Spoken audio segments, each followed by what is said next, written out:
Bihari.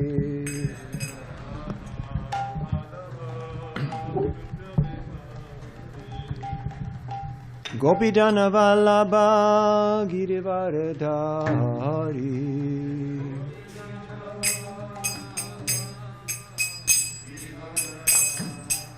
Yasodhanandana Vradadana Ranjana Yamunatira Banachari Dayo Rathamadavo Kunda Bihari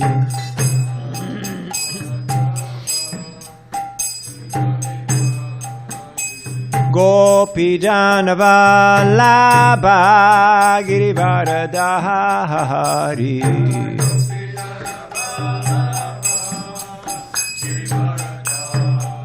Yasodhanandana Vradadana Ranjana Yamunatira Banachari Dayo Radhamadavo Kunda Bihari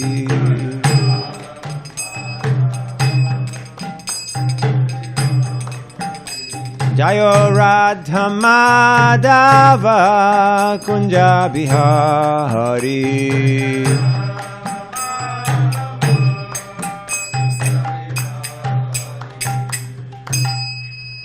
Jayam Vishnupara Pramangsa Parivraj Kachara Siddhara Sapasi Srimati Kanjivan Grace A.C. Bhakti Dasarma Srila Prabhupada Ki Grantara Srimad Bhagavatam Ki Nitai Gaur Pramanandi Om Namo Bhagavate Vasudevaya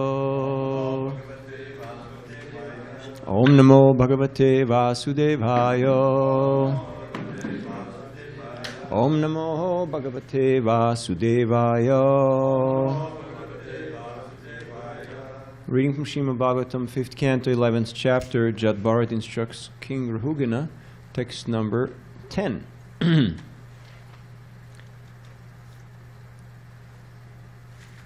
Gandha Kriti Sparsha Rasa Shravangsi Visarga Rati Arti Abhijalpa Shilpaha Ekarsham Svikaranam Mameti Shayam Aham Dvarasham Eka Ahu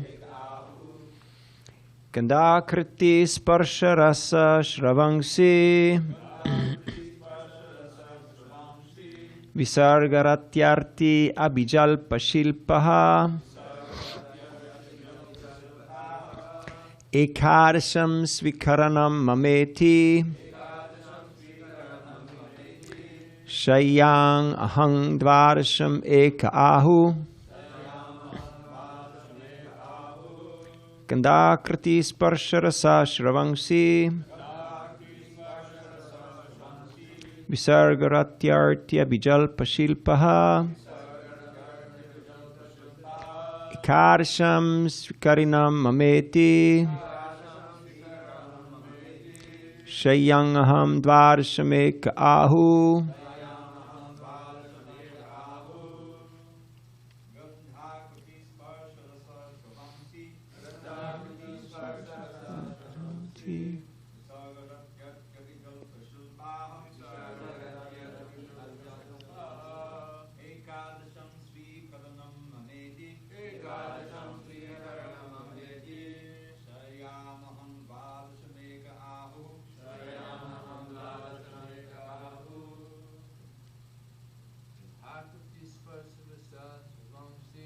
Kandakriti Sparsharasa Shravangsi Garatyarti Abhijalpa Shilpaha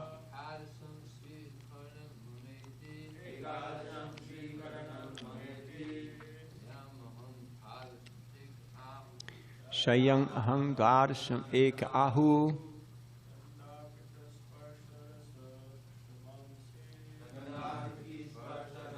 Shravangsi.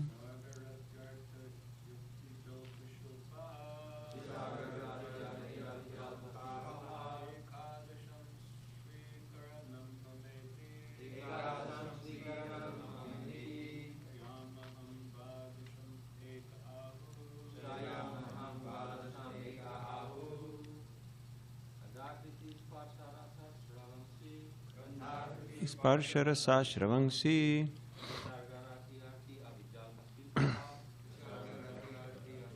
Shilpaha Karasam Svikaranam Mameti Shayam Maham Darasame Kahu. Gandha, smell. Akriti, form. Sparsha, touch. Rasa, taste. Shravangsi, and sound. Visarga, evacuating. Rati, sexual intercourse. Arti, movement. Abhijalpa, speaking. Shilpaha, grasping or releasing. Ekadasham, 11th. Swikaranam, accepting as. Mama, mine. Iti, thus. Shayam, this body. Aham, I. Dvadasham, 12th. Eke, some. Ahu, have said. Translation and purport by His Divine Grace, A.C. Bhakti Swami, Srila Prabhupada Ki Jai. Sound, touch, form, taste, and smell are the objects of the 5 knowledge-acquiring senses. Speech, touch, movement, evacuation, and sexual intercourse are the objects of the working senses. Besides this, there is another conception by which one thinks, this is my body, this is my society, this is my family, this is my nation, and so forth. This 11th function, that of the mind, is called the false ego. Excuse me. According to some philosophers, this is the 12th function, and its field of activity is the body. Purport. There are different objects for the 11 senses. Through the nose we can smell, by the eyes we can see, by the ears we can hear, and in this way we gather knowledge. Similarly, there are the karmendriyas, the working senses, the hands, legs, genitals, rectum, mouth, and so forth. When the false ego expands, it makes one think, this is my body, family, society, country, etc. Gandha kriti sparsha rasa shravangshi visargaratyartya bijalpa shilpa ekarasham svikaranam mameti shayang ahang dvarashameka ahu. Sound, touch, form, taste, and smell are the objects of the 5 knowledge-acquiring senses. Speech, touch, movement, evacuation, and sexual intercourse are the objects of the working senses. Besides this, there is another conception by which one thinks, this is my body, this is my society, this is my family, this is my nation, and so forth. This 11th function, that of the mind, is called the false ego. According to some philosophers, this is the 12th function, and its field of activity is the body. Om Ajnanatimarandasya Gananjana Shalakaya Chakshurun Militam Jena Tasmai Sri Gurave Namaha Shri Chaitanya Mano Bhishtam Stapitam Yena Bhutale Swayam Rupakada Mayam Dadati Swapadantikam Sri Krishna Chaitanya Prabhu Nityananda Sri Advaita Gadadhar Shivasari Gaur Bhakta Vrinda Krishna Hare Krishna Krishna Krishna Hare Hare Hare Rama Rama Rama Hare Hare Mukam Karoti Vachalam Pangam Langdayati Girim Yat Kripadam Ham Vande Sri Guru Dinataranam Paramananda Madhavam Sri Chaitanya Ishwaram Vanchakalpatarubhyascha Kripasindubhyevacha Patitanam Pavanebhyo Vaishnavebhyo Namo Namaha. So here the different functions of the senses are explained by Jad Bharat to Maharaj Rugana. This is all part of Sambandha Gyan.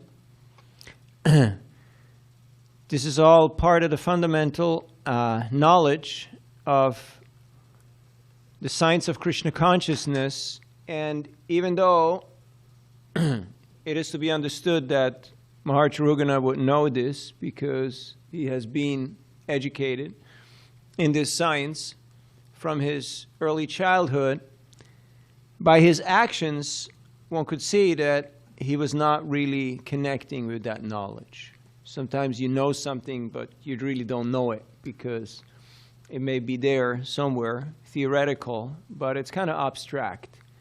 And then in real life, it shows that we're not really there. We're not really realized in it. So Jat Bharat is giving Maharaj Rahugana a refresher, and through Maharaj Rahugana, the whole world, including us. And he's speaking about the different functions of the body, with the knowledge-acquiring senses and the working senses, the Gyanendriyas and the Karmendriyas, which are well known and quite popular because that's what people engage with. That's how they explore. Just like in the story of King Puranjana, you have all these places that Puranjana, the living entity, is going in order to enjoy, in order to have sensory experience. Yet, the most important of them all is the mind, because the mind is the sense within. It is the clearinghouse, the one that is receiving all this information, and it has to make sense of it all, and especially put them into two categories. What are those two categories? Accepting, rejecting, sankalpa, vikalpa. Like, don't like, right? Like, don't like. And so, that is going on since time immemorial, yet what makes you decide what you like and what you don't like? The modes of nature that you're in. Thank you. And based on your psychophysical makeup, in other words, based on your ahankar, on your false perception of identity of self, just like, for instance, a hog. If you try to give a hog halava, I mean, I've never done it. Has anyone tried? But we have heard from authority that you try to feed a hog halava, it will not appreciate it. Bhaktisiddhanta Saraswati Thakur commented that when they had a temple in Bhutan, the neighbors were freaking out because they were frying puris in ghee. And they said, that stench is just impossible. This is completely unacceptable. But in Bhutan, one of the national delicacies is called nafi. Have you heard of nafi?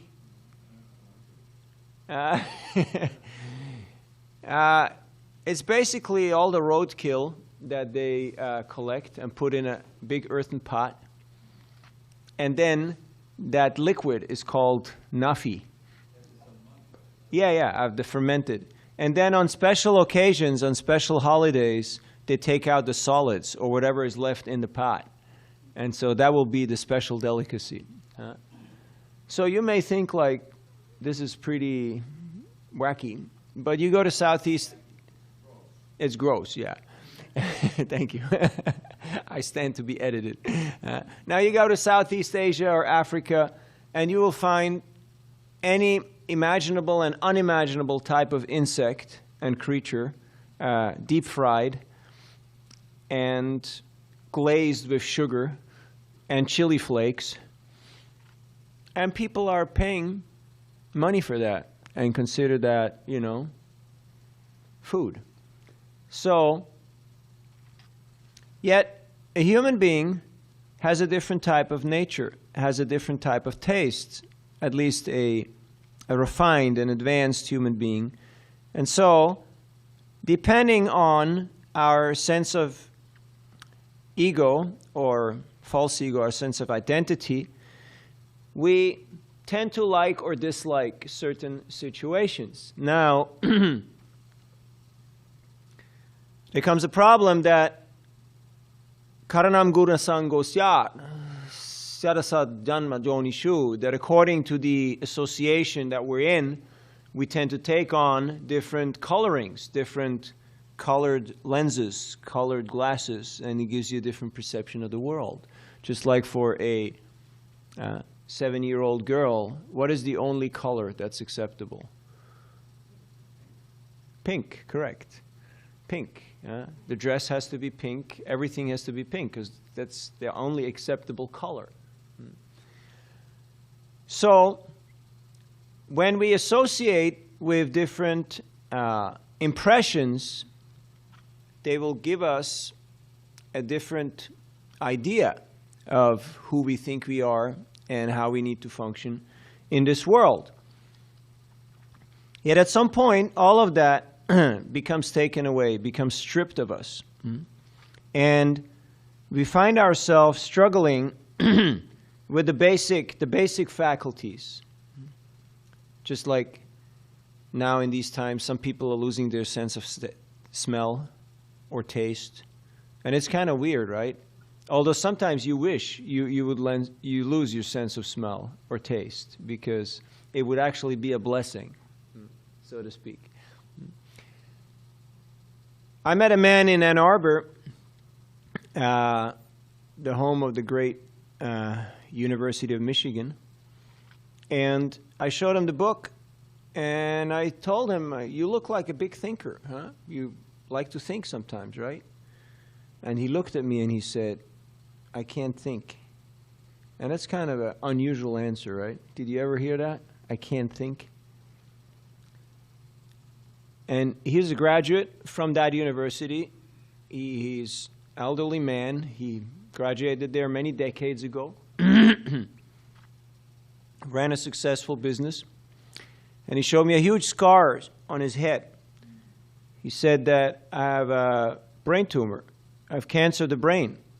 And the doctors say I can die any day. But I like to stay alive till December because my eldest son is getting married. I want to see that. So I can't think. Every time I try to think, I have severe pain, severe headache. So I can't think. So I showed him the book and I told him a few things, and he said, look, I'm a scientist, and plus I can't think, so you're not speaking my language here. But I can feel that you're a good person. I said, just, can you give $1? So he gave me $20. He said, I feel you're a good person. And he accepted the book.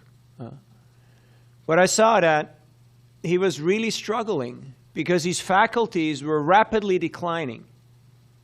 And it was really hard because everything that he thought he was is being taken from him. And that is the situation every living entity is facing in this world. Sooner or later we get evicted. There may be no eviction notice. There may be no appeal. There may be no proceedings. It may be very unceremoniously. You just be nudged out to another situation. And God knows what that situation is going to be. As we discussed yesterday, yam yam vapi smaram bhavam yajantante kalivaram tam tame vaiti kaunteya sada tat bhava bhavita. Whatever state we're in, whatever we remember at the time of death, that will determine our future life. That is the good news, and that is the scary news. So, I was distributing books with Drumila Prabhu down in the French Quarter of New Orleans, and he was showing me his old stomping ground, and and it's quite an amazing sight because people are literally drunk at 10 a.m. because that's all they go there for. That's the only sport that's there. And there was one lady, she was a jogger, and she had a big pig bull. And she's a young girl in her jogging attire, not your usual prospect that you would, try to sell a book to. But she probably ran too hard, so she stopped and she was catching her breath, So I thought, hey, this is a good moment. Like, she's catching her breath. She, let me try to show her a book. Because the other prospects were all rapidly declining. Let's put it that way. So I showed her the book and I asked her my usual question, what are your biggest challenges right now? Patience, expectations, the mind, or anxiety? And she just broke down in tears. And she said, my fiancé has cheated on me just before our wedding, and I'm completely chewed up. And I decided to become spiritual, so I became vegetarian, and I want to learn about spiritual practice and meditation. And I said, well, voila, there you go, girl. I think this is your lucky day. So she stopped being a jogger and just walked home with a stack of Prabhupada's books. So Vedanta Sutra says, Atato Brahma Jigyasa, that whenever that ataha, that moment is, that's when you should take up spiritual life. But you can only do so, excuse me, if a devotee is there to give you that opportunity. Because only a bhakta can give bhakti. Everything else you can get in many of places. Have you ever met people who are educated in the University of YouTube? Have you ever met graduates of the University of YouTube? They click their way through the galaxy. I mean, this young couple that was here yesterday, they probably watched every self-help video, read every book, went to every temple, church, synagogue, and yoga studio in Southern California. But somehow, they he said he has a soft copy paperback Bhagavatam. That must have been a long while that those were out, right? Initially, the Bhagavatams came out in second canto, right? Yeah. So, thank you. So he was very appreciative. They were very appreciative to be here and to realize that the Bhagavatam is the answer to all the questions. There are as many smooth talkers out there on the internet. There's a lot of people who are speaking logic and rhetoric and this and that. Yet, if we do not come to the Bhagavatam, we'll actually miss out on the bigger picture. And what is that? That all of this is simply a creation of an expansion of an expansion of an expansion of Krishna's potency. Whereas Krishna himself, he's blissfully dancing and singing and playing his flute and enjoying with his eternal associates. And he's not getting involved in the mechanics of the universe. And just like the proprietor of the company, he doesn't have to go to the factory or to the warehouse or to the dock because he's got his energies that are taking care of all those things. So in a similar way, Krishna, svabhaviki jnana balakriyacha. Krishna's energies, his potencies are carrying out all these functions.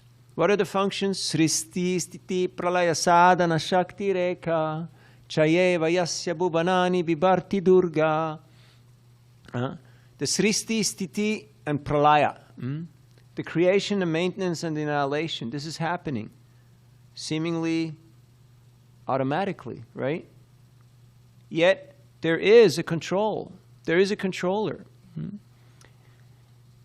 And Krishna is doing that in order to facilitate the living entity's sojourn in this world. Jiva Goswami says in the purport to the prayers of the Vedas personified that the cause of the universe is compassion. It's the compassion of the Lord. Just like the parents, they want to create an environment where the children can play, where they can enjoy. Like now, people are going to Cancun because they want to go to the beach. They want to take their kids to the beach, give them an opportunity to enact their playfulness. So this whole universe is a playground. And we may think it's a very wonderful arrangement for sense gratification. But actually, if you imagine how much pleasure and how much pain this body can give you. Have you ever seen how big the books are that doctors have to study about all the different types of diseases that are there? One time, Srila Bhakti Charu Maharaj gave a class in Philadelphia, and he gave the example, just look at this earlobe. Just hold your earlobe, which is good. If you're tired and you're almost falling asleep, you can just press your earlobes here, and you will come back to full consciousness. So just like this earlobe, how much pleasure can this earlobe give to you? Have you? Well, it depends. It depends. You could put a lot of holes in there and put a lot of those nice, glitzy bling bangles in them. I had a man yesterday in Balboa Park who owns a tattoo shop just a few doors down, and he had all kind of fixings in his nose, in his ear, everywhere, and colors too. It was quite a sight.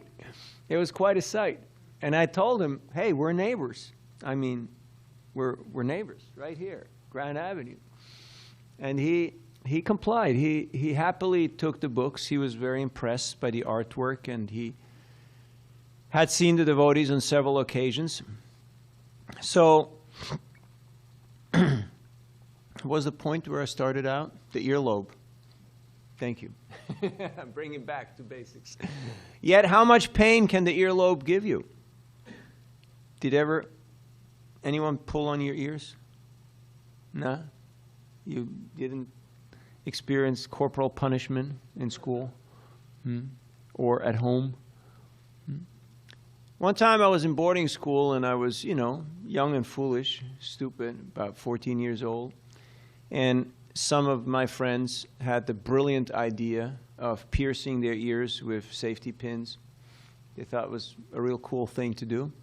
And stupid as I was, I thought, should try it out, right?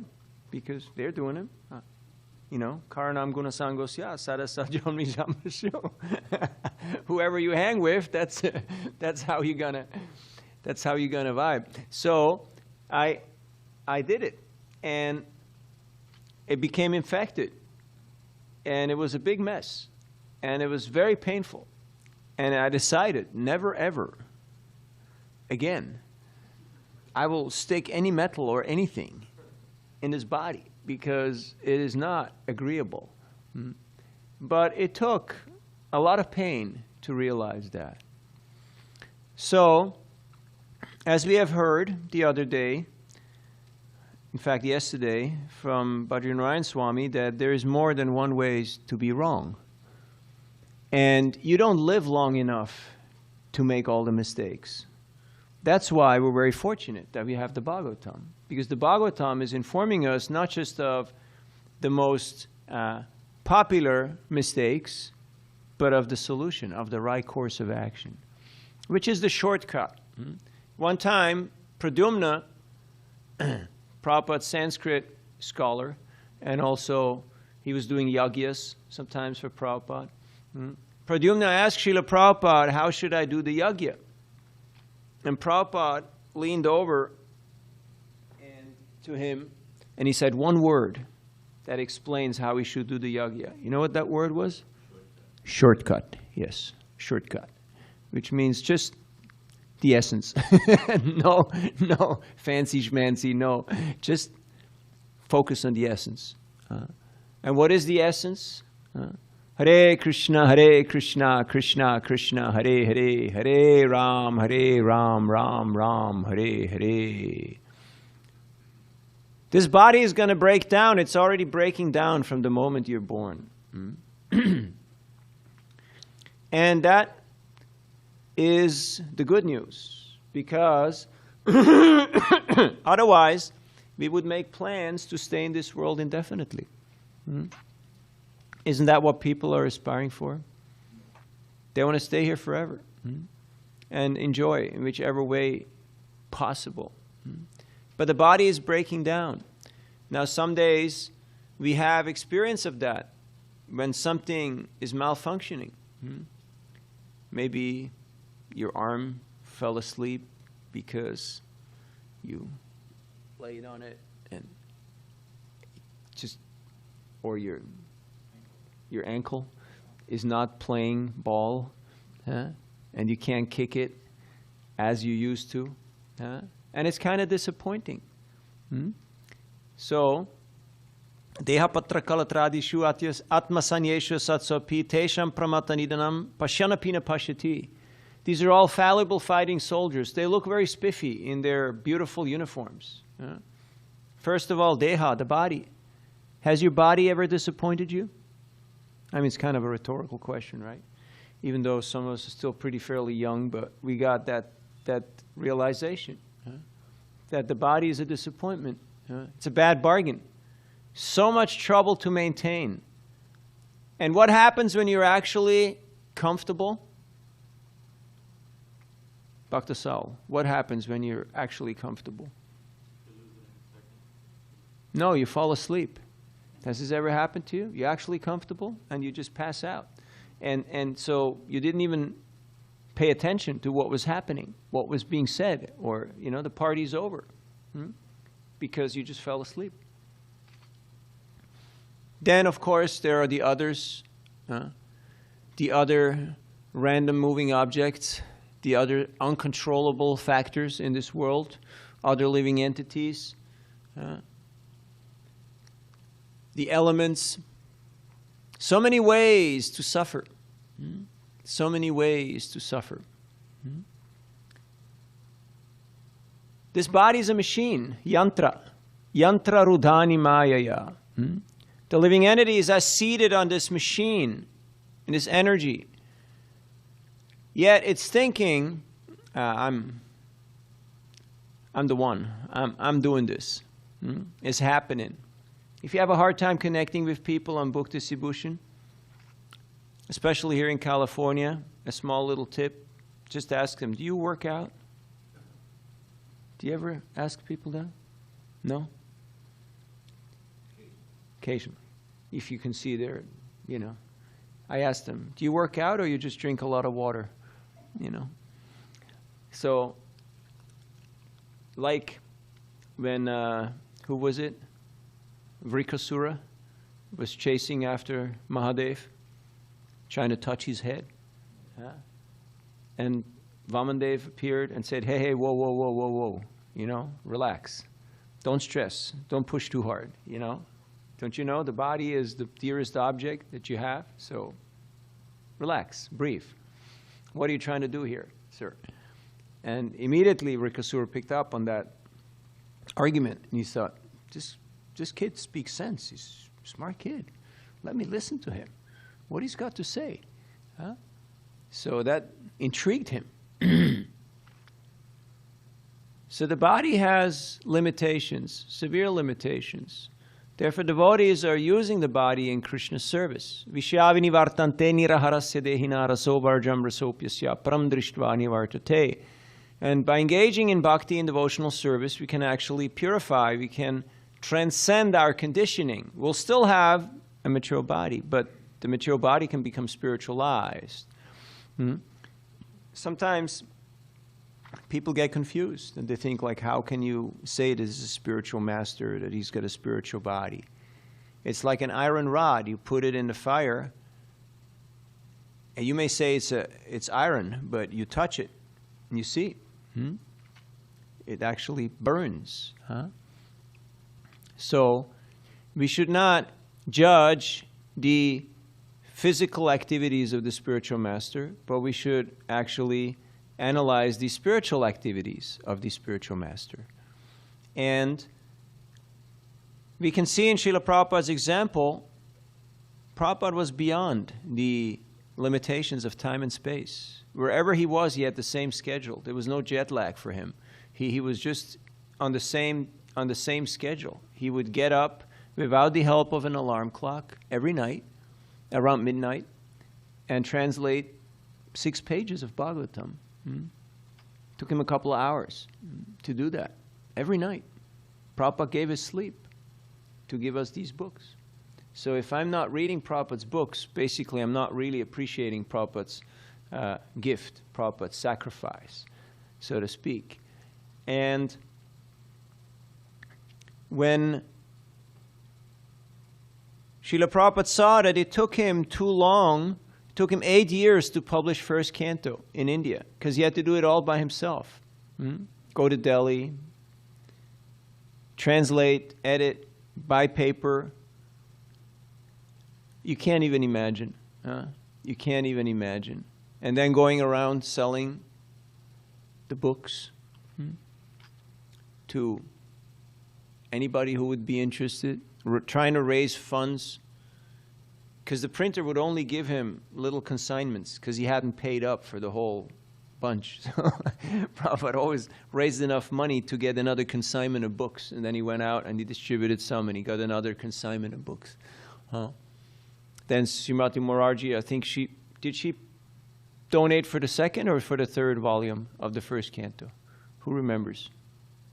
Historians? One of the volumes she paid for. Second, something like that, yeah. And Prabhupada's recreation in New York, you know what Prabhupada's recreation in New York was? He would take 2 buses to go up to the public library, which is in 42nd Street? Yeah. And so he would go from Lower East Side up to 42nd Street and just look at his Bhagavatams in the library and look at the card that's there and see how many people had taken them out and read them. That was his recreation. And going around the bookstores where he placed the books on consignment. And one lady who was a bookseller, she said, "Are you from India?" He said, "Yes." She said, "I love Indian food." He said, "What kind of food do you like?" She said, "Samosa." Next time Prabhupada brought samosa for her. Because she's his Sankirtan team. She was distributing his books. Prabhupada made samosas for her. Just like yesterday we spoke about Robert Nelson. Prabhupada cooked for him. Had prasadam with him. Then they had a nap. He went with Prabhupada wherever, like a dog. He just went along with Prabhupada. Wherever Prabhupada would walk, Robert would walk with him. Later on, he got initiated by Vipramukya, then Swami. So he got Prabhupada's mercy. Very, very unique, very special. Now,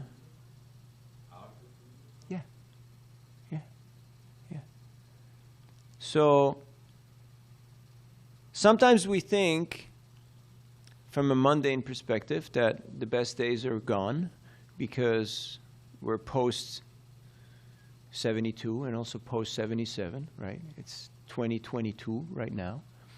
And so from now on, it's all downhill. Isn't that what people are trying to tell you out there? The end is nigh? It is nigh, yeah. Not quite yet, but still a little bit to go. But that is the usual baseline. But in Krishna consciousness, actually, things are becoming sweeter and sweeter. Evam parampara praptam imam rajarshayo viduhu sakaline hamata yoganashta parantapa. Because this parampara, this Shukamukha dravya samyutam pidpata bhagavatam rasamalayam muhurmuho bhuvibavuka. It becomes more and more tasteful, more and more flavorful, because more and more devotees have tasted this message and are sharing it. So it's not that it's becoming less. Some of us may think, oh, we missed Prabhupada, or we missed the good old days, we missed this, we missed that. But actually, no. You're getting Prabhupada and more. You're getting Prabhupada's realizations, you're getting Prabhupada's disciples' realizations, you get their followers' realizations, so people are becoming more and more fortunate if we see it in the right way. Just like in Naimisaranya, you had Narad Muni, Vyasadeva, and all the sages there. Yet Shukadeva, the 16-year-old naked boy, is speaking to the king. And everybody's happy. Nobody's saying, hey kid, you can't do that. There are others here. There are seniors here. Because they're not only happy, they're proud to see that the king is getting the best opportunity. Because Shukadeva was the most qualified to speak the Bhagavatam. So Sankirtan is a team effort. It is a team sport.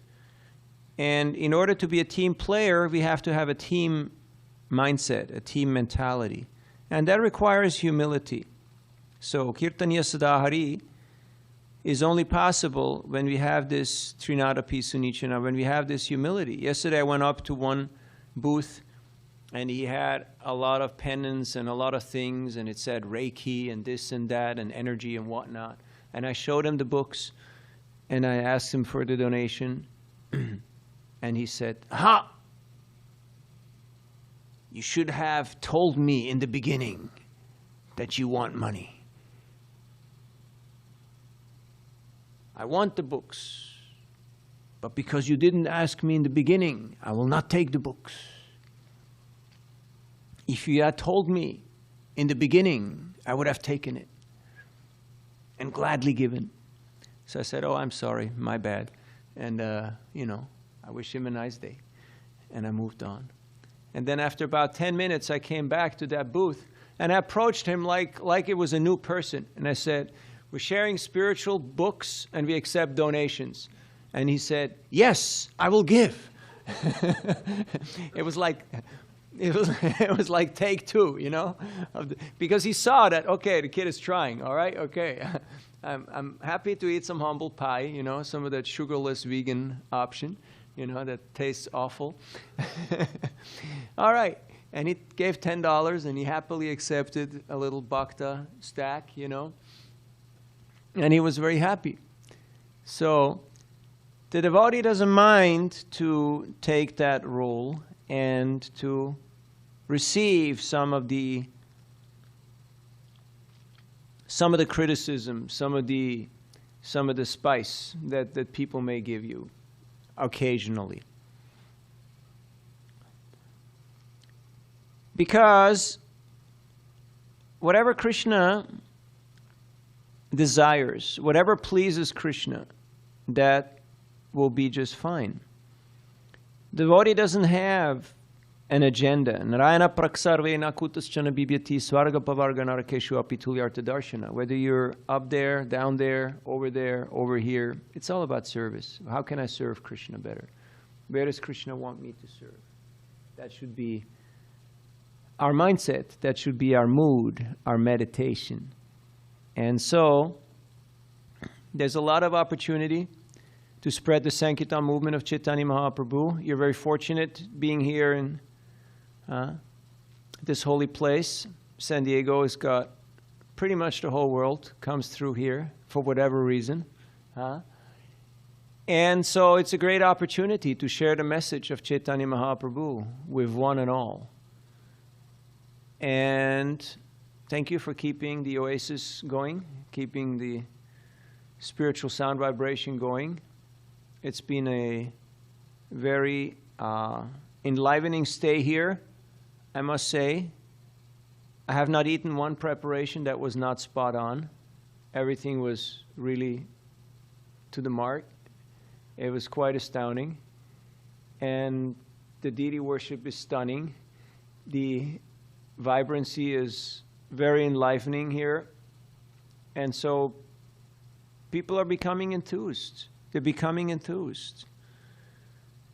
And yesterday I was discussing with this couple, because the ones who were doing their rounds, in the galaxy of spirituality, and had come here. And I was trying to explain to them that attraction is stronger than aversion. That a lot of these smart talkers, they talk from the platform of the mind, of the intellect. But there is no real movement. There is no real society. There is no real culture or tradition. It's just somebody who learn how to use words in an impressive way. Yet, it's not an example that you can emulate, because it's not duplicable, and thus it can't be scaled. It's just one person who is good with words. Like you have sometimes a kid who's good with juggling a ball, like you see sometimes out there in Balboa, right? There's some kid who comes out who knows how to juggle balls or keep a football up there. And people, yeah, okay, let's throw him some money, you know. But it's not something that you can actually emulate or duplicate. It's not universally applicable. Yet the bhakti path is simple. It's not easy, but it's simple. That even a child can do it. You can see sometimes kids, they see the Harinam and they join in. And the parents initially they're a little embarrassed, and then they're a little annoyed, but then they somehow usually give up and just kind of go along because the kids just get into it, and it's supposed to be about the kids, right? So let the kid have fun, will you? Very few they go there and they grab the instrument, put it back, okay, we're out of here. That's rare. But it also happens sometimes. One time I was distributing books, and anyway, let's not go there. So we're very fortunate that we have the Bhagavatam, and we don't have to make do with substandard little glimpses of information that's slightly altered and jaded by people's motivations. Therefore, second verse of the Bhagavatam,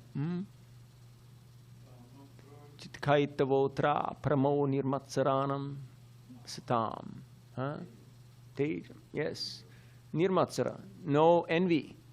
So all these cheating propensities, all these ulterior motives, all these personal agendas, all these vendettas, they're all kicked out from the Bhagavatam. Bhagavatam is here to glorify Krishna. And that's why we're very fortunate that we have Srila Prabhupada's Bhagavatam, and we can distribute it in vast quantities.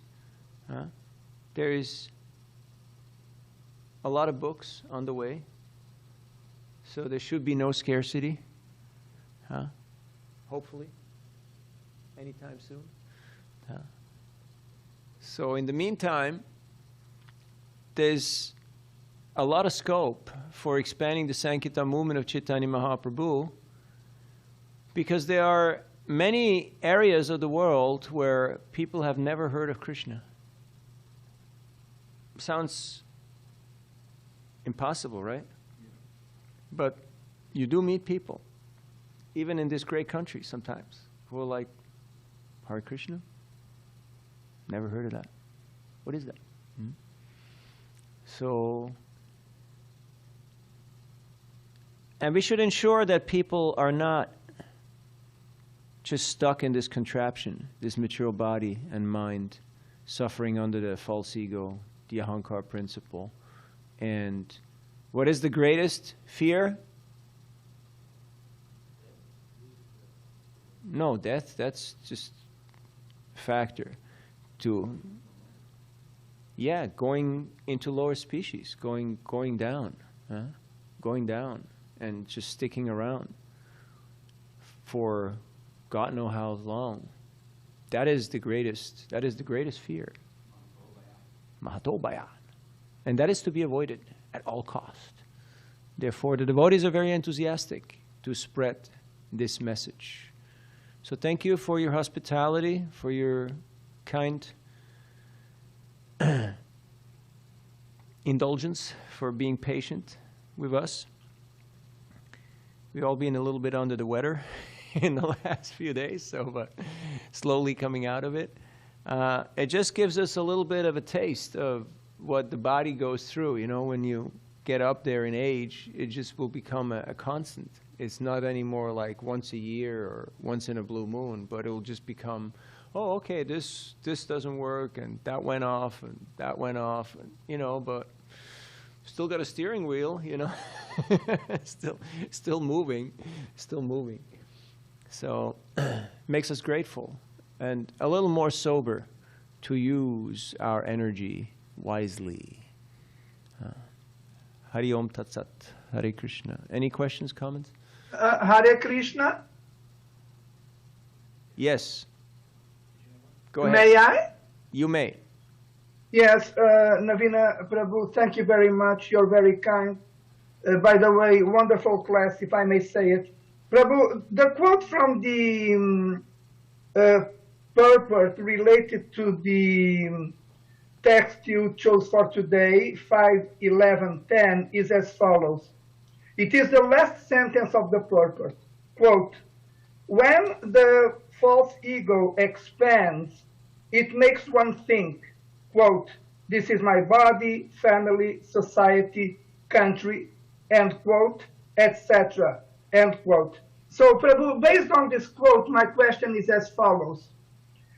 When the true ego, not the false ego, when the true ego is expanding, it makes me think what kind of thoughts.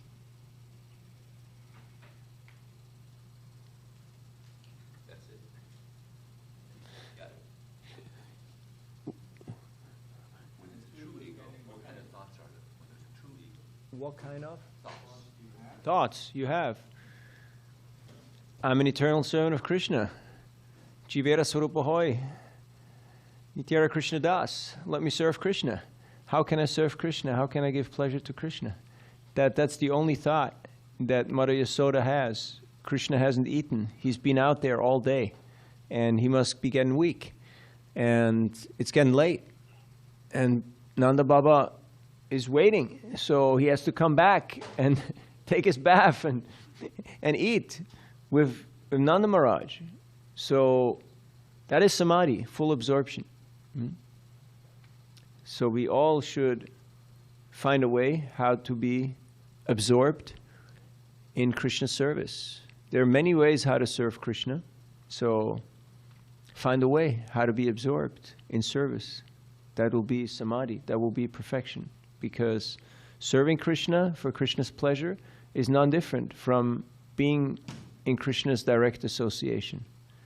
So choose your service and get absorbed, because it is that absorption that will actually, that's your ticket. Prabhupada said, Kirtan Ras, attraction to the holy name, to Kirtan of Krishna, is the safest place in the universe. So, but it's Sankirtan, so we have to do this together. It's not something that we can just do by ourselves. And that means it requires Tushyanticha Ramanticha. It requires the sharing, the churning of this nectar. Thank you. Yes, Dravida Prabhu. Near the beginning of your class, you mentioned how your question was, what was the reason for the universe? And the answer was compassion. Yes. And so I was thinking of that verse, Tattena Kumpam Susamikshimano, that to really accept that and live that, then you need to see, because there's a lot of suffering in this world, to see that that's part of Krishna's compassion. They have this concept of tough love. You know, when the parents can't, the kid is incorrigible, and they'll put him into, you know, a camp, you know, to really be disciplined, you know. But it's out of love. Hopefully he'll get straightened out. Sometimes it works. So to see that in one's own life in Krishna consciousness, that because there are difficulties sometimes and challenges, that's all part of Krishna's kindness, that he's giving us these challenges, and that to accept that it's all for our own rectification and for our betterment, and that to feel that, Thank you. you know, like that. Thank you. Yeah, sometimes tough love is required, and Krishna does that, even to his devotees. A very dear friend of mine, he joined in the late 70s, early 80s in Houston, and he went on Sankirtan in Houston. Temple was downtown. his vehicle was going along, and there's many, many stop signs. So he blew one stop sign, thought no big deal, and boom, big semi just ran right into him.